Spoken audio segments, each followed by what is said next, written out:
After 30 years as a psychologist, and half of those spent profiling violent offenders, you'd think nothing could surprise me anymore.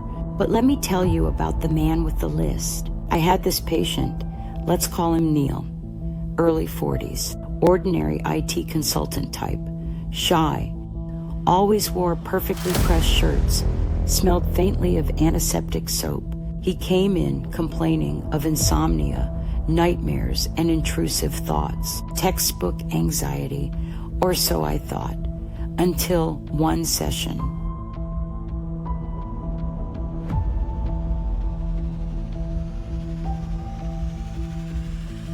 He leaned forward and said, "Doc, I have a list of people I've forgiven and people I haven't."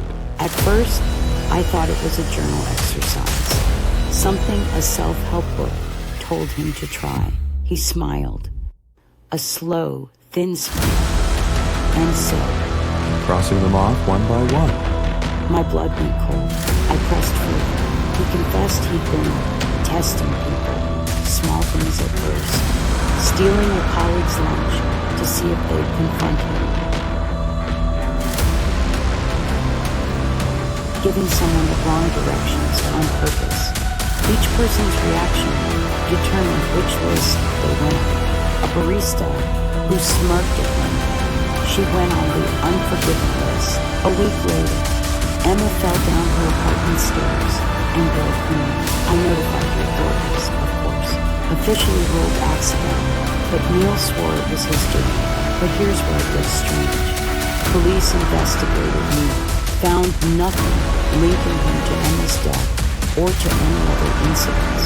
Neil disappeared a week after my report, left behind an empty apartment and a single piece of paper taped to his wall. On that paper was a new list, just 4 words. Dr. Elena Ward, undecided.